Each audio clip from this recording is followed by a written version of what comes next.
안녕하세요. 왕새우입니다. 지금 아침 7시가 좀 안 됐는데 해가 저 산마루 위로 떴어요. 그리고 이때가 참 좋습니다. 네, 공기도 너무 상쾌하고 또 작물들 이렇게 물 주고 나면은 기분도 굉장히 좋아요.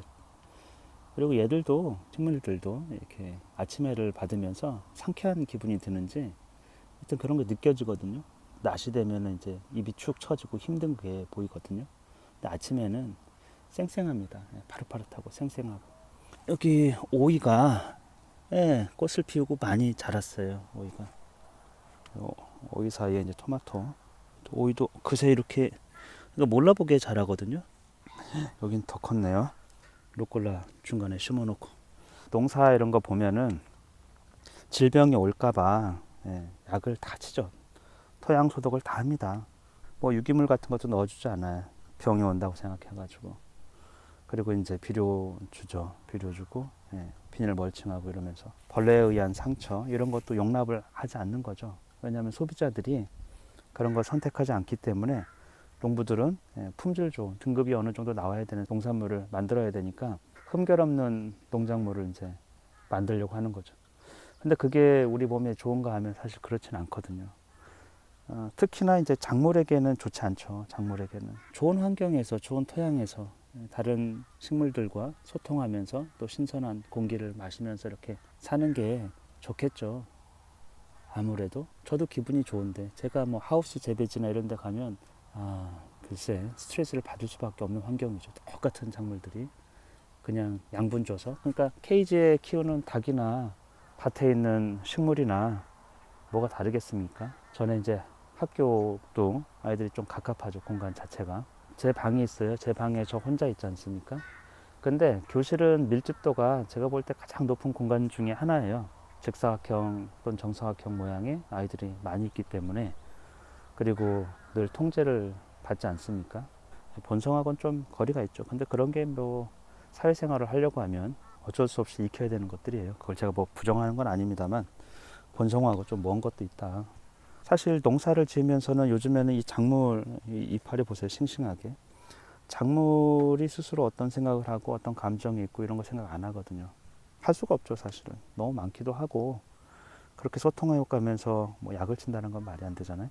근데 자식은 절대 그럴 수가 없어요. 자식의 입장을 생각하지 않고 그냥 막무가내로 이게 좋으니까 이렇게 해, 이렇게 할 수가 없죠. 애들이 질식한다고요. 제가 요즘에 좀 느끼는 거는 그 전보다 훨씬 아이들이 시간이 없어요.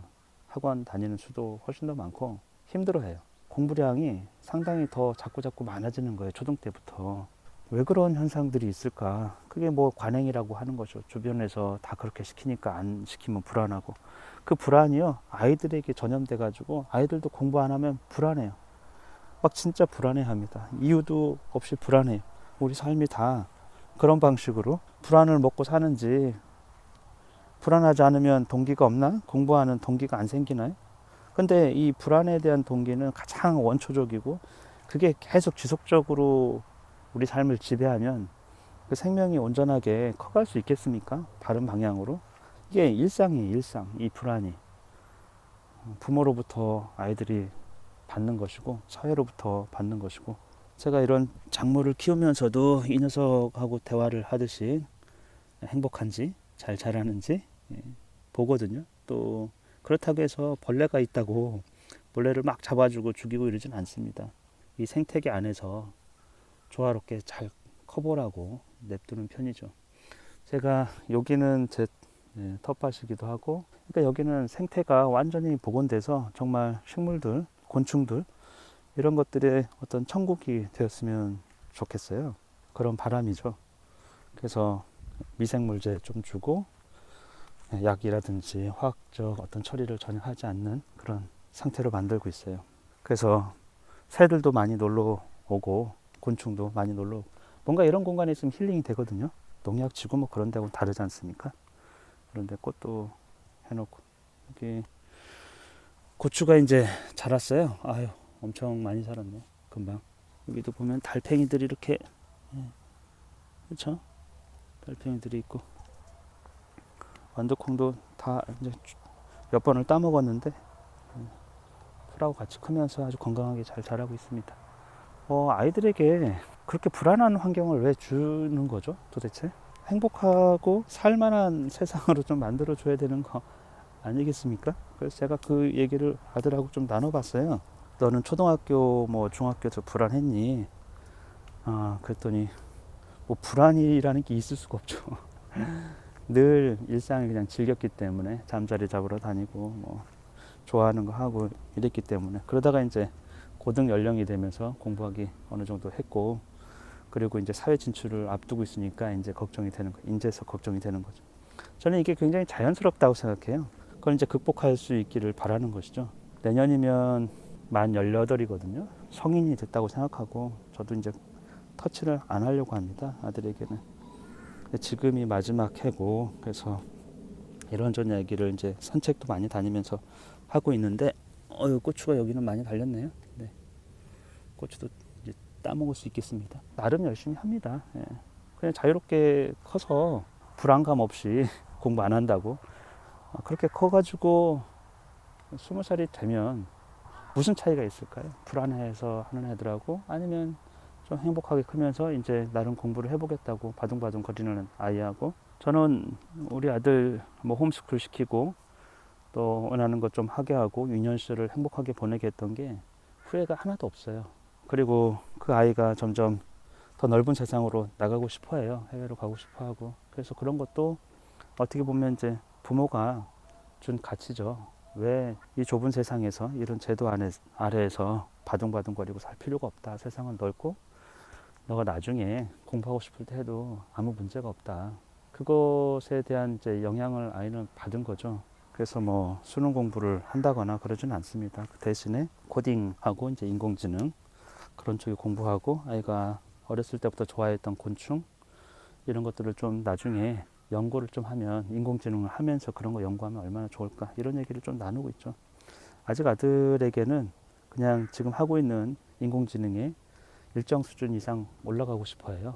그래서 이제 수학 공부도 많이 하고 있고, 저는 뭐 잘할 거라고 믿고 있어요. 좀 부족하긴 해도 그 연령에 그 정도 실력에 도달하는 것도 쉬운 일은 아니기 때문에. 그래서 오늘은 농사 지으면서도 자꾸 그런 생각이 듭니다. 관행이라는 이름으로 우리가 아이들에게 또는 작물에게 행하는 그 많은 것들이 실제적으로는 이 환경에 처해 있는 작물이나 개체, 인간, 아이들에게는 그렇게 좋은 환경은 아니다. 외부자에게 좋은 거죠. 외부자에게. 그렇게 트레이닝 돼가지고 훈련돼가지고, 그래 이렇게 훈련됐으니까 고용주가 너 정도는 뽑아야겠다. 고용주를 위해서는 좋겠죠. 훈련 많이 된 아이들이 탁탁탁 싸게 양질의 어떤 제품이 나오는 것처럼, 사람도 자원이라고 하지 않습니까? 리소스. 그러니까 그런 방식으로 이제 보는 거죠. 그리고 이제 어느 정도 소모했다. 그러면 이제 해고하고 집에 가라고 하고 이렇게 하죠. 인간이 처해진 현실이 약간 그렇죠. 그런데 그런 사회에 자꾸 껴 맞추면 너무 불안합니다. 취직해도 불안해요. 잘릴까 불안하고. 저는 그래서 그런 관점을 완전 탈피하고 자기가 원하는 거, 잘할 수 있는 거, 그런 것에 집중하고, 또 자신감이 생기면 누가 나를 뭐 고용하든 자르든 빈곤에 처하든 부에 처하든 그런 것을 지혜롭게 살아갈 수 있는 그런 것들을 마련해 주는 게 더 훨씬 더 중요하다고 생각하거든요. 뭐 지식은 저는 진짜 그거 12년 동안 아이들이 정말 매달려서 공부해야 될 가치가 있는가 하면은 그런 지식은 점점점 의미가 없어요. 뭐 살아가는데 크게 도움이 되지는 않죠. 대학 입학에는 도움이 돼도 대학도 점점 의미가 없고, 대학 나서 실업자 될 게 거의 뻔하거든요. 제가 아이들에게 지금 초등학교 아이들은 이제 사회 진출하려면 10년 정도는 남았습니다. 남자아이들은 군대도 가야 되고 그러니까 인공지능이 탑재된 로봇 10년 안에는 반드시 나오지 않습니까? 그것들과 경쟁해서 네가 직업 전선에서 이길 수 있는가? 한 명도 이길 수 있다고 대답한 사람이 없어요. 한 명도. 그러면 뭘 할 거냐? 어떻게 살 거냐? 그런 생각을 안 할 수가 없지 않습니까? 그런 거를 왜 생각을 안 하고 남들 하는 대로 그냥 따라가고 있는지를 모르겠어요. 또 제가 이런 얘기하면 답을 알려달라고 이렇게 하는, 그런 질문 하시는 분도 있겠지만, 그런 방식으로 삶을 살 수가 없습니다.